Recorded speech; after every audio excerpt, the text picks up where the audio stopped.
Hello everyone, and welcome to Module 8. In Module 8, we'll talk about instrumentation and measurement. We'll talk about this much more broadly in research, but then also apply it to thinking about sexuality research specifically.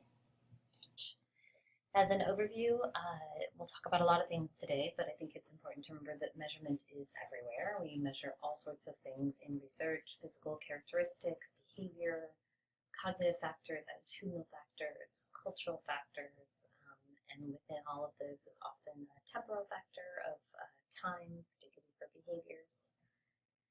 And good research involves using good measures. If I haven't said this before, I will say it multiple times, and those of you who end up working with me, you'll hear me say this a lot. Research is garbage in, garbage out.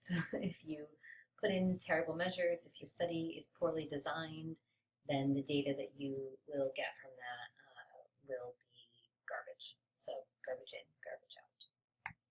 So when we talk about instrumentation in sex research, as I said, we're measuring lots of different things. So we're trying to get a huge range of information, but we often think about sex research as involving sensitive questions. And we talked during the ethics module about how sensitive those questions may or may not be. But certainly they are more sensitive than a lot of other questions that we can ask people. And the thing about sex research is that typically behavior often cannot be ethically observed, so we can't follow people around to find out if they actually are using condoms, who they're actually having sex with. And so we often rely on self-report. Sex research relies largely on self-report. And so we have to think about how willing that we would be ourselves to tell a stranger how many sex partners we've had in our lives, about our sexual risk behavior, STI status, to behaviors or statuses that tend to be stigmatized. And we also have to think about how able we are to report some of these pieces that we're looking at in sex research. So do we know how satisfied we are sexually? Can we report that on a scale? Can we report how much we love our partner or whether or not we love a particular partner? Can we accurately identify how worried we are about potential negative sexual outcomes, and so on and so forth? So we may be limited in gathering data by both sort of social desirability or privacy concerns, as well as our ability to know ourselves. And so we're trying to get at a lot of things in sexuality research. So some of them are psychosocial constructs, things like attitudes, sexual satisfaction, or sexual self-efficacy. We are often looking at behavior, so straight questions about particular acts, partners, things like that. And we may also be looking at behavioral constructs. So a common one that I have looked at is sexual risk behavior. And while that is a behavior, while it's measuring behaviors, sexual risk behavior may be something that we are defining. So what is the definition of that? Is it any sex without a condom? Is it sex without a condom with a casual partner?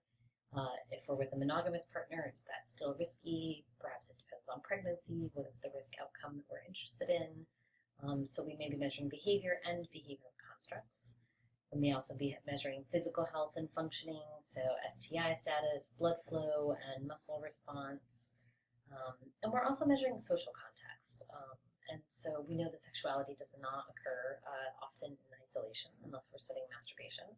And even then, our behavior and we exist in a social context. So we may be studying family structures and a variety of aspects of one's family, relationship and relationship structures, peer networks. So there are a wide range of constructs and behaviors that we are trying to measure within sexuality research. And so this is definitely an area that I can geek out in a little bit, and really enjoyed talking about some of the ways in which we measure some of these aspects, some of these variables and constructs. So your book gives a nice background on what variables are. Variables are at their simplest level some particular measure of something. They must vary, ideally. So it may be difficult to study what predicts sexual risk behavior by only studying people who engage in sexual risk behavior. We may want to have comparisons. So we may want to have variables that we know will vary to some degree. Similarly, race and gender aren't variables in your study if your population, if your sample is only Latina women. So we're often looking, when we're talking about variables, we're looking at particular measures that will have some variability. Variables are an attribute of the unit of analysis. So the individual may be the unit of analysis, the number of sexual risk acts. We may have an aggregate unit of analysis, so a school district, a county, a state, something like that, in which case our average number of risk acts would be the variable that we're looking at. And I reviewed this slide in one of the earlier modules, but I think this is something that is worth revisiting, at least fairly briefly here. Particularly as you're working through the operationalization of your own variables for the module one, the first module assignment.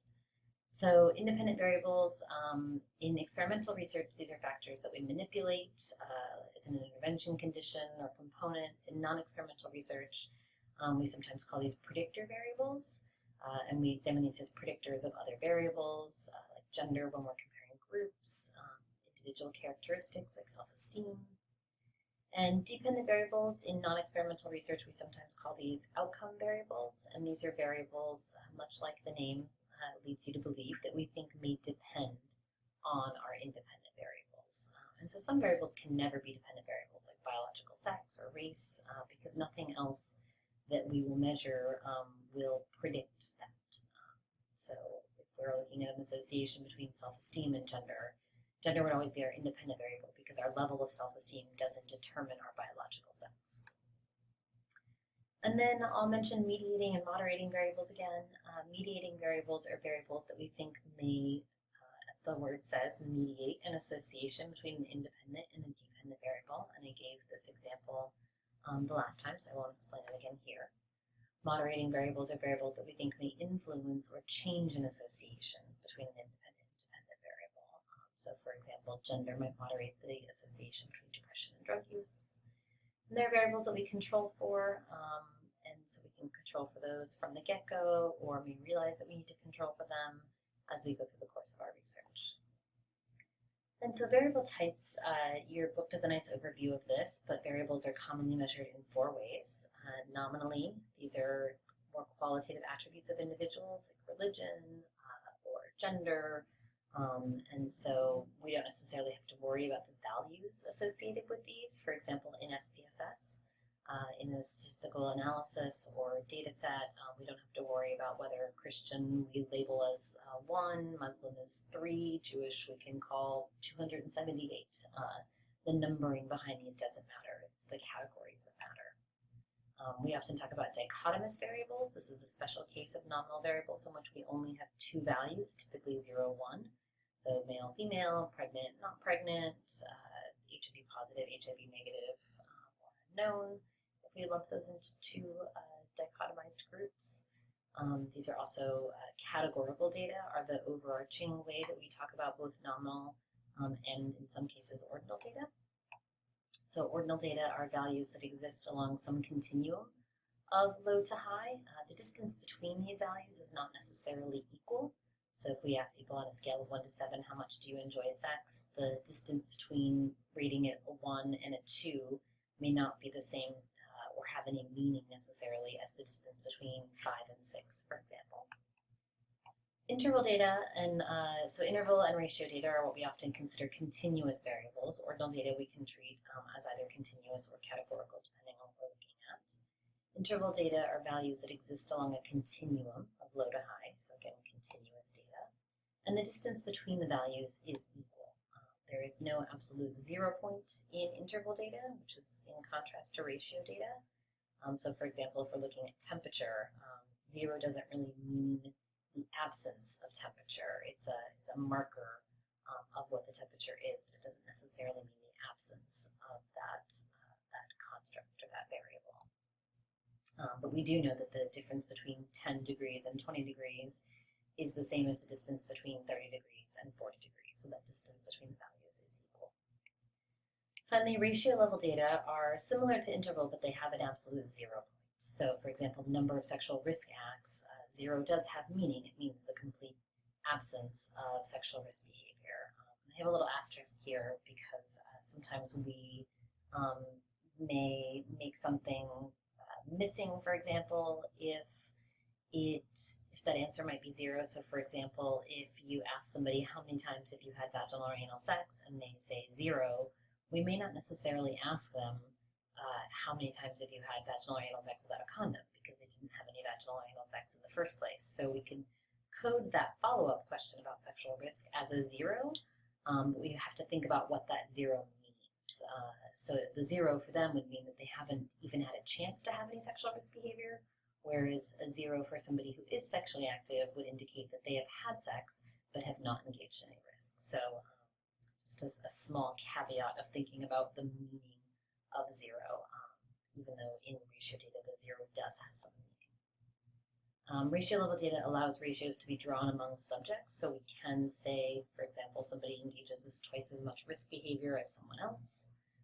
And an important note for these 4 levels of data of variables are that higher level metrics, and we consider the higher level ones as ratio or interval data, can be converted to lower level metrics. So for example, if we measure the number of sexual risk acts on a ratio level, and somebody tells us they've had 12 vaginal or anal sex acts without a condom, we can change that to ordinal.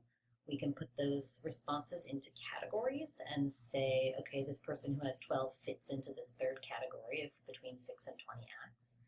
We can also take that down another level and make this nominal and say that this person engages in risk compared to other people who had 0, for example, who don't engage in any risk. But you can't go back the other way. So you can't measure something at a nominal level and take that to a higher level. So once you ask people if you do engage in risk or do you not engage in risk, you can't take that to a higher level of measurement and know anything about the frequency or the quantity of their risk behavior. So it's important to think about how specific you'll want your outcomes or your variables to be. And so often we use variables to build constructs. So in plain English, we often want to say, what does this concept mean? We want to conceptualize an idea first. And so, for example, we may say self-esteem means having a favorable opinion of oneself. So in plain English, we've defined what this concept means. But then we have to operationalize that concept. So how do we define a concept for the purposes of our study? So for example, following this thread of self-esteem, we may say self-esteem includes feeling worth, believing you have good qualities, believing you're able to do things well, so on and so forth. And then once we've operationalized a construct, we need to think about how to measure that construct. And so this is the specific measurement of construct components. So following this thread again on a scale of 1 to 7, to what extent do you agree with the statement, I have many good qualities? And so anytime we're talking about a research question, and developing our research ideas, we need to define what the concept is that we're measuring, operationalize that concept, and then think about how we might want to measure it and make sure those things match with one another. And as we're thinking about developing constructs, the 2 major things that we're thinking about are reliability and validity. Your book talks a lot about each of these, and I'll go over some of the main concepts and also talk about some of the threats to reliability and validity that may exist across research, but particularly within sex research. Reliability refers to the extent to which a measure provides the same result each time it's used. Although having a reliable measure does not necessarily mean the measure is valid. Valid would be that it measures what you think it measures. So something could measure the same every time, but actually not be getting at what you think you're getting at. And there are a variety of kinds of reliability. Test-retest reliability is a common one. This is often called stability reliability. And this is when we administer the same scale or measure to the same sample at 2 points in time. So this would be a construct that we would assume is relatively stable over time. So for example, self-esteem. We would assume that if we give that same scale to somebody 3 months after the original time, that their self-esteem generally is not going to change all that much. But there are other constructs that if we did the same measurement 2 months later or 3 months later, that construct may have changed. So we have to think about that with test-retest reliability. Another common form of reliability is internal consistency, and this refers to the consistency with which a scale measures a single construct. And so we can look at this in a variety of ways. A couple that are common are inter-item correlations. And so what this means is that if all the scale items are tapping into the same construct, then they should be fairly highly correlated with one another, right? So if every question or statement on a depression scale is actually measuring depression, then those items should all be correlated with one another. And we can use that level of correlation between items as a metric of reliability, of internal consistency reliability. And often we use Cronbach's alpha as that test statistic.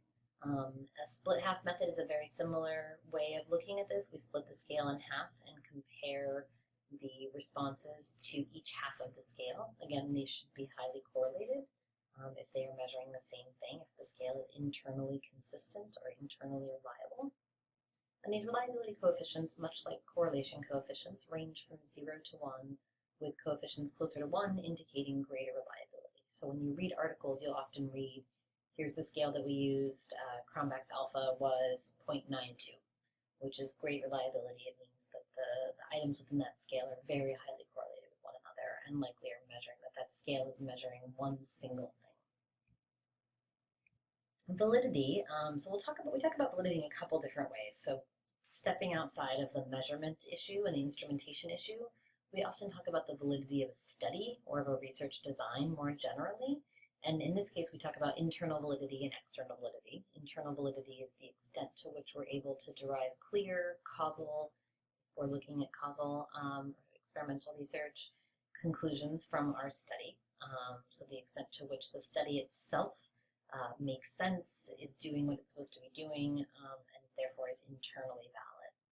External validity is the extent to which we're able to generalize to a specific population or other populations beyond those involved in our study.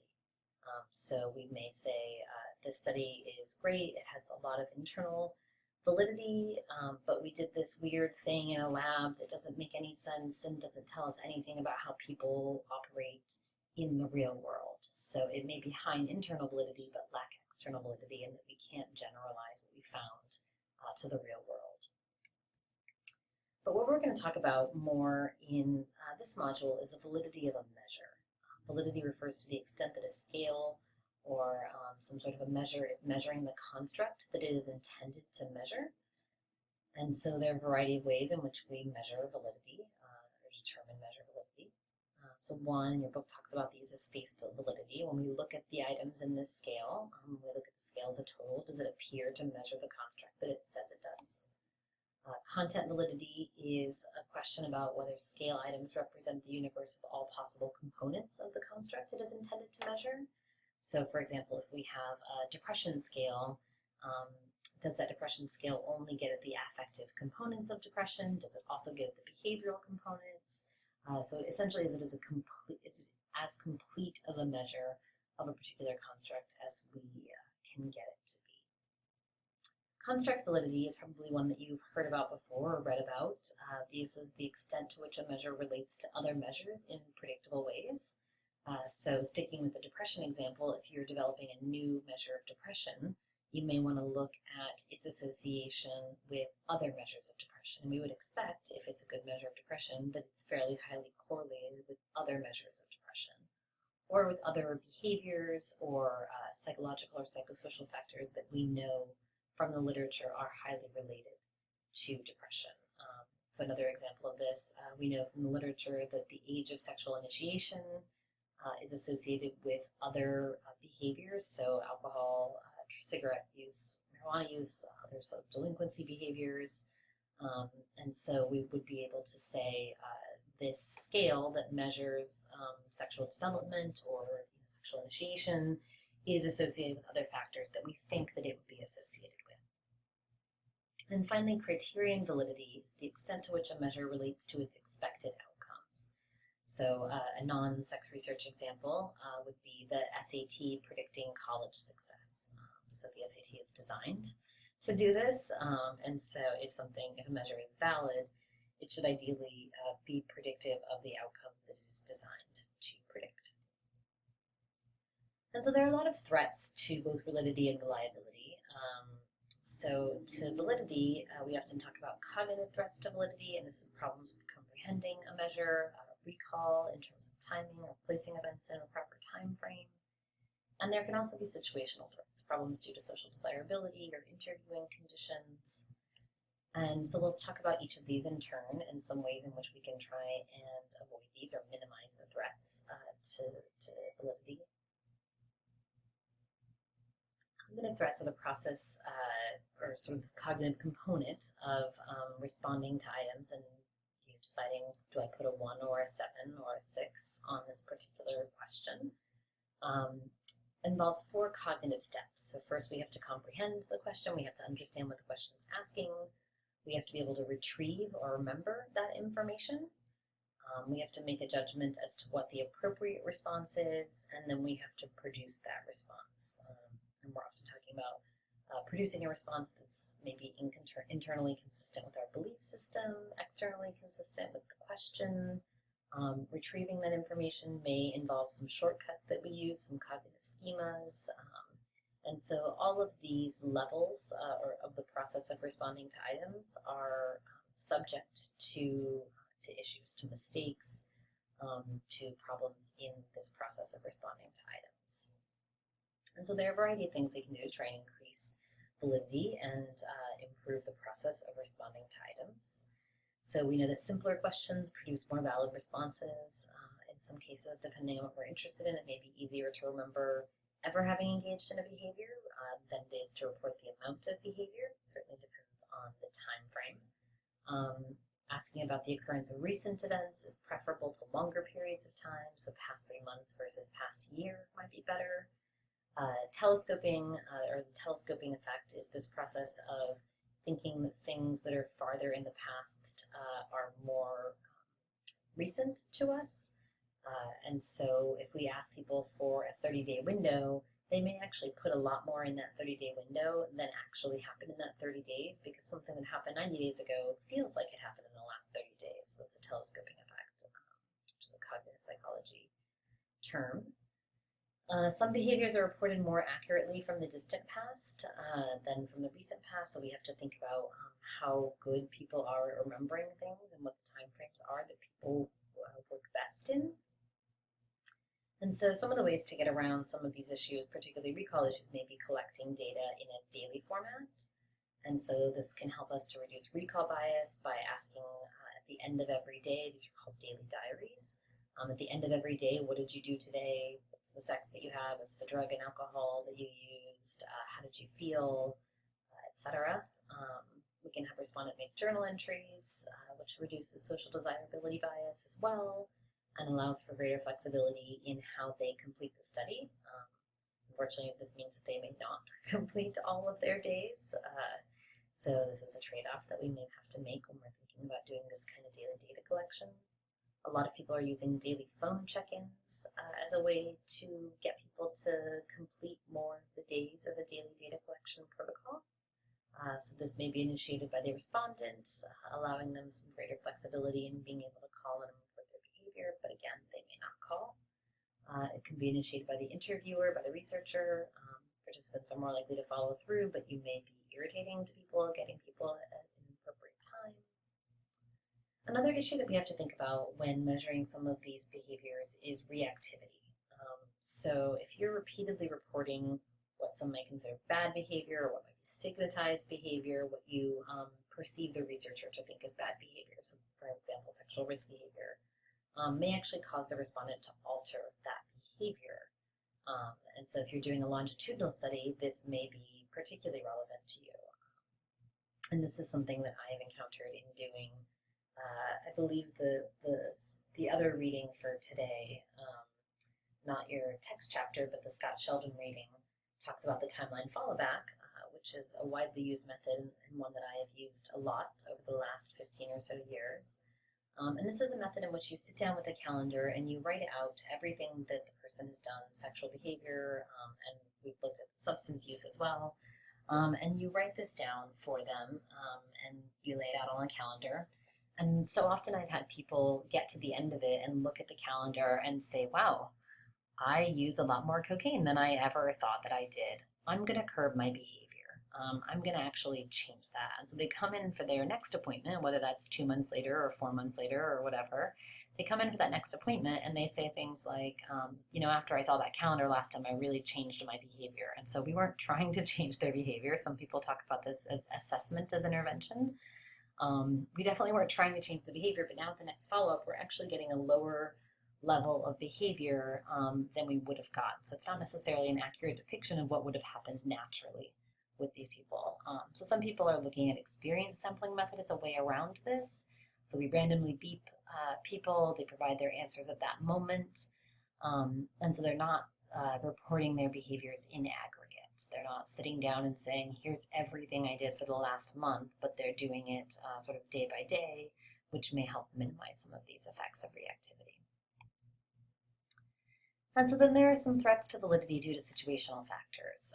All of these interviews, whether they're qualitative or survey or in-person, take place within a particular context, and that context may create a desire to appear good, normal, healthy. All of these are obviously in quotes because they are incredibly subjective terms. So the responses may be biased to make the respondent appear favorably to the interviewer. People may also fear disclosure of information to others. This can be more of an issue with children or adolescents or potentially stigmatized individuals, and may be exacerbated if the behavior is illegal, so drug use, sex work, things like that. And so the mode of the survey administration actually matters quite a bit in thinking through instrumentation. So are we doing self-administered questionnaires where the respondent fills out the survey in private? This may have increased validity for sensitive behaviors like substance use, sexual activity, condom use. Interviewer administered questionnaires is another commonly used method. These can be telephone or face-to-face. From a data quality perspective, these may help keep respondents from skipping over questions where we would get a lot of missing data. This may also give the respondents a chance to ask for clarifications, to navigate the survey more easily, but can have obviously lots of issues around social desirability. A lot of people are using online survey now or computer-enhanced data collection in some way, and the computer may help provide instructions for respondents. This can be sometimes problematic if you have an issue of low literacy in respondents, but obviously this allows some privacy of self-administered questionnaires, and you may be able to do this in a way that you can offer the assistance of an interview. Depending on what you're using, this may be cost prohibitive for particular researchers. There are a lot of variations of this, like using sort of iPod touches to be able to report data, telephone keypads, and some of the other methods. And ACASI, Audio Computer Assisted Survey Instrument, is what that stands for, is a great method. So this is a way to get around literacy issues. What this does is it's a computerized survey that will read the instructions and read all of the questions. So this will help to get around literacy issues and help walk people through the survey in a way that they don't necessarily have to read all of the information, but can have it read to them. So internet-based data collection allows researchers to administer, collect, and code a lot of surveys fairly easily.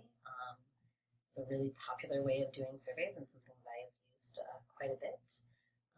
There are concerns that there are selection biases, that there may be a lot of people without an internet connection, and so we may be missing people and getting a biased sample, maybe a sample that is higher or upper middle class. Some preliminary results indicate that this isn't as much of a problem, at least in Western settings, as we might think that it is. There are a lot of people who increasingly have smartphones and can access surveys on their phone without necessarily having to pay for monthly internet access. You may have a problem with missing data because people can skip over questions and may just skip right through. And there are also, within this situation, interviewer effects. So interviewers should always be well trained, whether this is qualitative or quantitative or any kind of interaction that we have with participants. We should be well trained to help get participants to buy in, to be cooperative, to be interested in the research, to help them encourage thoughtful responses, to ask questions in a consistent manner, to take the time to go through the questions and not rush, to be a good listener, and perhaps most importantly, to be non-judgmental. So to take those responses and not be shocked if people tell you about specific behavior And this is something that I've worked a lot on getting training interviewers to respond to things. And it's really interesting as an aside, when I first started doing this work, I worked a lot to help participants feel more comfortable telling, sort of really adventurous sex life stories. And so I was really concerned that people wouldn't want to tell us some of their more adventurous stories or about some of their sexual risk behavior. And so I'd often say to people, nothing you can say is going to shock me. And I would train interviewers to do the same thing. Don't worry, you can't shock me. I hear everything. And what we actually heard from people was that they were more worried about boring us. They know that they're there for sex research. And so a lot of people were like, I'm here for this project, but like, I really only have sex with my partner, and so I don't know that I have anything that you want to hear. I'm actually pretty boring. And so we started telling people, don't worry, you're not going to shock or bore me. We want to get a range of everybody's experiences in here. And so we just want to hear what your life is like.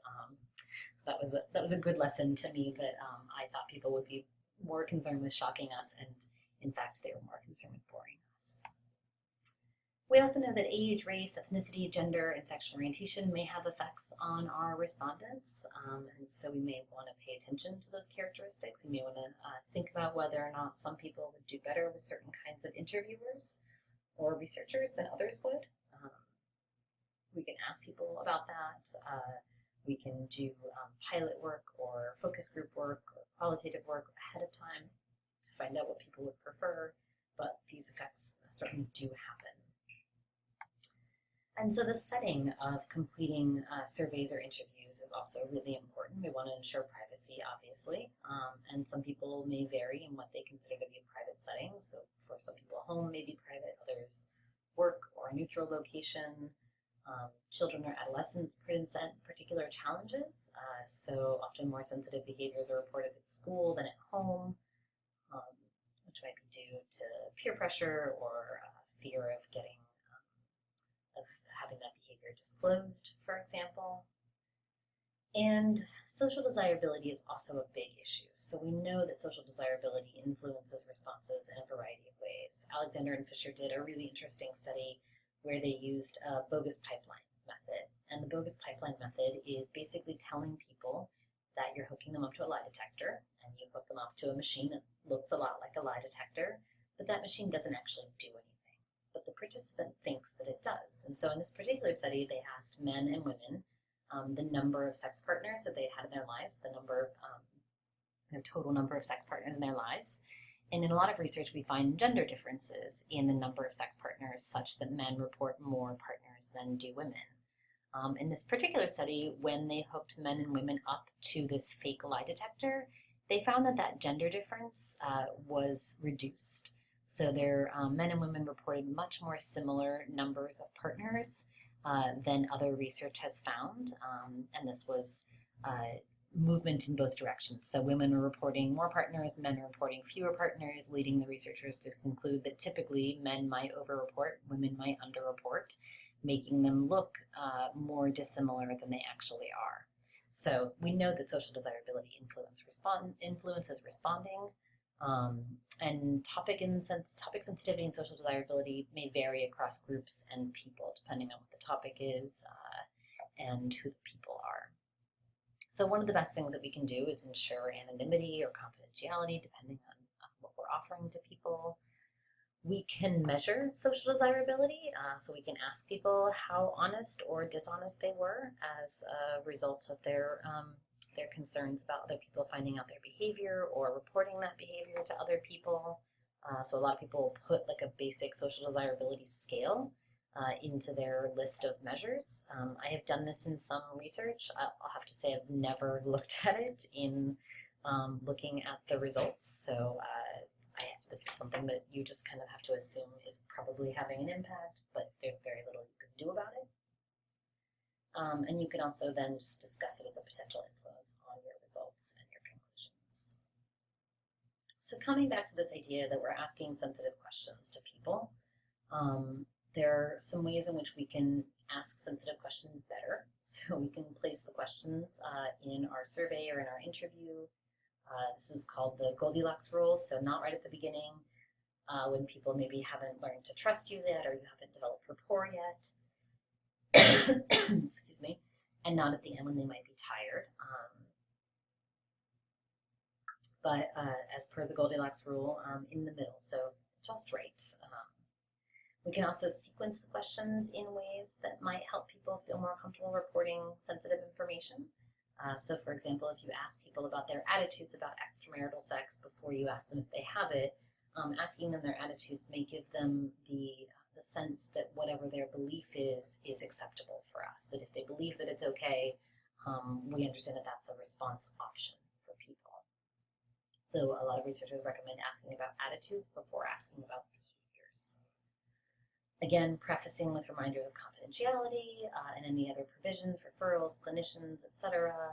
Allowing participants to refuse to answer or skip questions, which can create a little bit of a data headache later, but can help people feel more comfortable answering sensitive questions. In some cases, we may want to normalize behavior and beliefs. I always recommend a little bit of caution in this. In some qualitative interviews, we've said to people, lots of people report difficulty using condoms. We want to hear about your own difficulties. The questions were phrased better than I just phrased them. We want to be careful that we're not saying to people, don't worry, nobody uses condoms, or lots of people don't use condoms. So we have to be really careful in that normalization. But we know that the way in which we present behavior is really important on what behavior people will actually report. So this study, Fisher 2009, they brought people into a lab and they had one confederate come in with a real participant. A confederate is somebody who the participant thinks is just a regular other participant, but is actually in with the research team. So in this particular study, they had one participant and one confederate come in.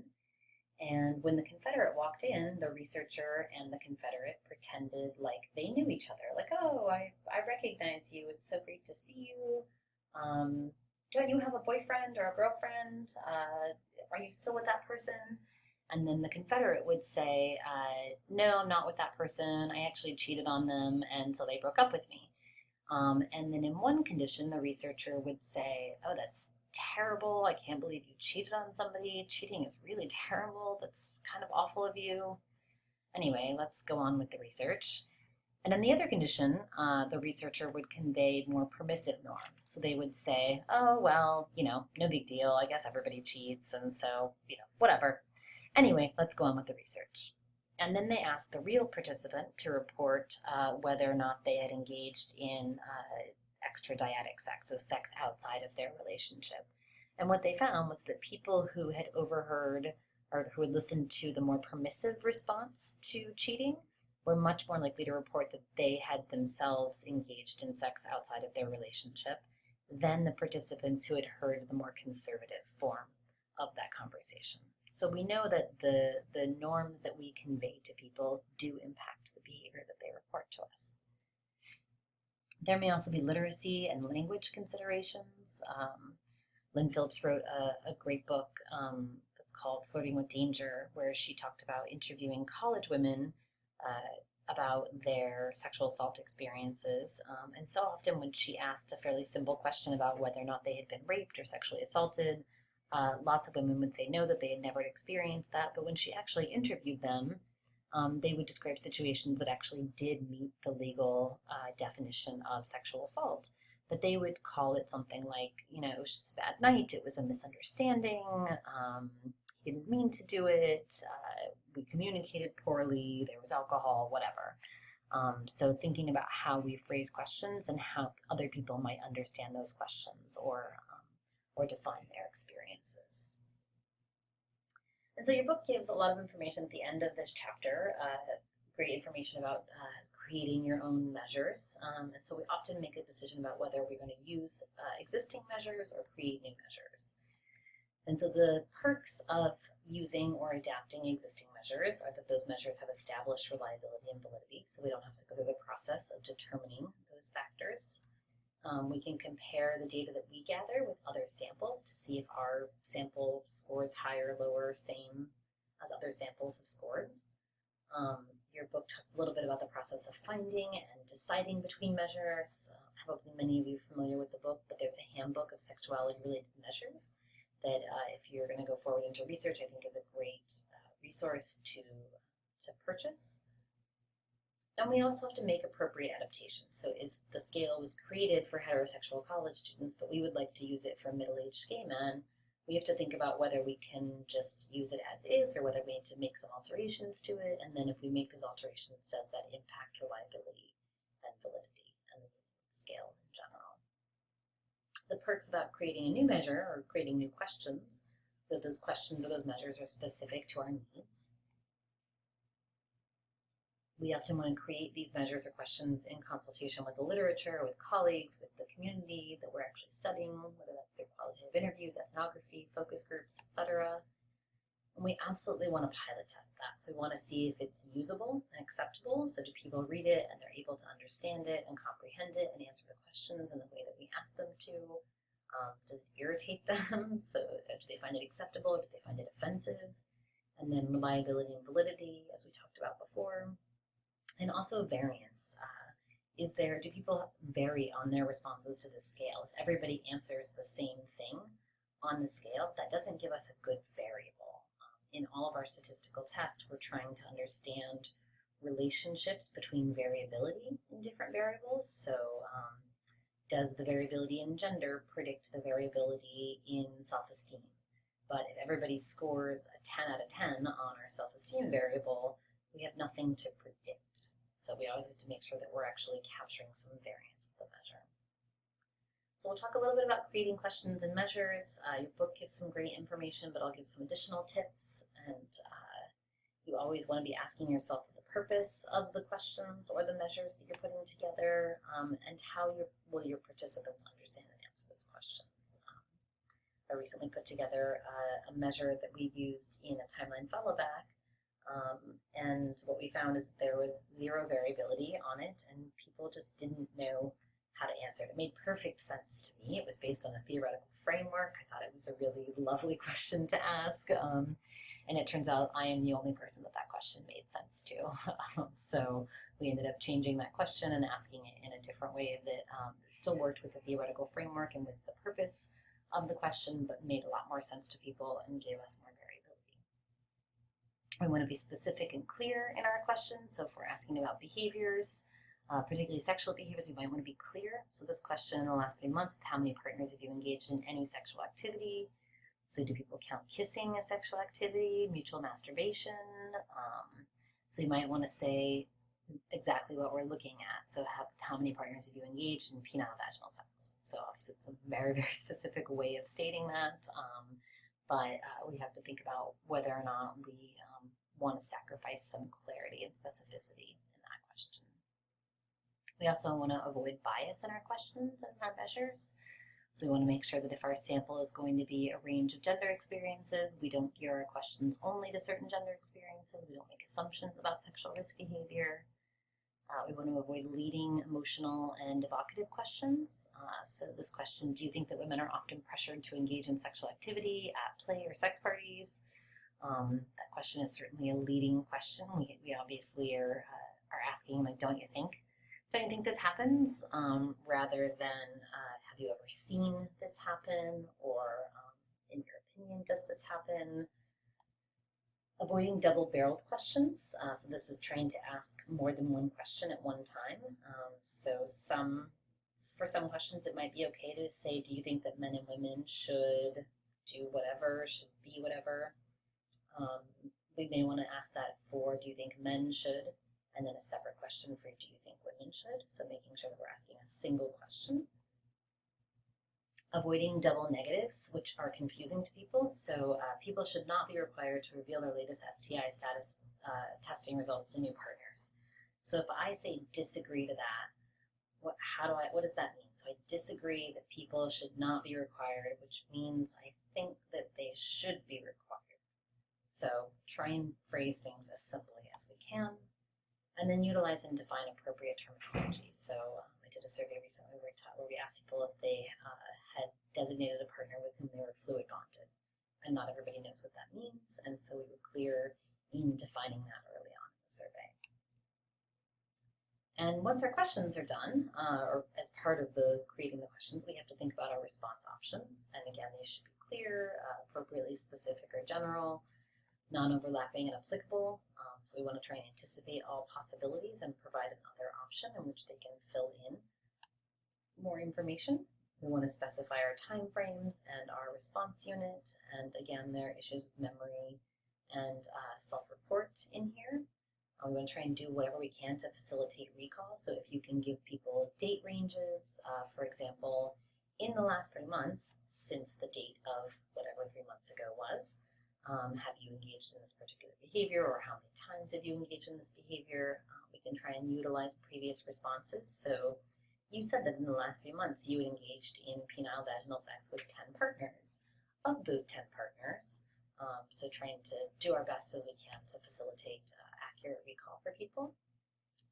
And then choosing the response option variable type is most appropriate to us. So gender and sexual identity may be nominal. We may want to think about ordinal responses, so number of partners in ranges. If we think people are going to have a really difficult time identifying their number of lifetime partners, we can ask it in ranges. This was something I recently encountered on a survey that I put together where people said, I have no idea how many partners I've had in my entire life. I could give you a guess. And so we decided if most people were going to be guessing anyway, it made more sense to gather that in ranges. And then we might want to think about whether it's important to get more recent number of partners in a count variable or ratio variable. So let's go through a quick applied example, and then we'll finish out for Module 7. So a question that we might ask is, what is the association between exposure to sexually explicit material and masculinity ideology? In this particular situation, we could think about these both of these variables as either independent or predictor variables, or dependent variables or outcome variables. So let's, for this purpose of this example, let's talk about the predictor variables, exposure to sexually explicit material. And so we want to operationalize that exposure. So maybe we're talking about frequency of exposure to video or photographic depictions of sexualized images of women and or depictions of sexual behavior. And so we have to think about what counts as sexually explicit material. So we're talking about magazines, videos, animated versus real, in quotes, obviously, video games, does that count? We want to talk about time frames, so ever, recently, how recently, and then thinking about the level of measurement. So do we want to just know yes or no? Ever, recently, 0 times, 1 to 3 times per week, etc. Do you want to know an actual number of times per week? And then how would we measure that? So could we rely on self-reporting? There are obviously issues with memory recall, social desirability. So another way was we could use automated reports of people's weblogs. So proxy server records of all pages viewed by those in the households, and then code those pages explicit or not and measure the amount of time that they viewed. So there are a variety of ways in which we could operationalize exposure to sexually explicit materials and in which we can measure that. So these are decisions we have to make, essentially variable by variable, and then think about what it is that we're trying to ask, what question we're trying to answer, and how our operationalization needs to fit to that particular question. So then our outcome or dependent variable, depending on how we're considering or thinking about masculinity, could be masculinity ideology. And so we might want to operationalize that using existing operationalization. So in this article, they operationalize that as endorsement of normative conceptions of male behavior and roles. And then we want to think about measuring that. So do we find or create a measure that's appropriate? So there are a variety of measures out there. This one is a basic male role attitudes. This one is more specific to ideology and relationships. That might be more important per our research question. We have to then think about reliability and validity issues. So this is just one sort of quick example to give you a sense of the level of thinking that you'll have to do about each individual variable that you're looking at in your research question. And this is something I'll ask you to do a little bit of in the first module assignment. So in summary for Module 7, measurement constantly takes place, but it may not always be done well. And different measures provide different ways of studying behavior and attitudes and relationships that we're looking at. A lot of what we're looking at are intangible constructs that may require special consideration, may require multiple ways of assessing it. Reliability and validity must be assessed. And good research involves the minimization of some of these threats to reliability and validity. Newer technologies may help us in improving our research and measurement techniques. And so for the first module assignment, there are 3 essay questions that I would like you to answer. These are posted on Campus Cruiser under assignments. As always, everything that you turn in should be in APA format and should be well written. And as always, if you have questions or thoughts, post those under the general discussion forum or shoot me an email. Thanks.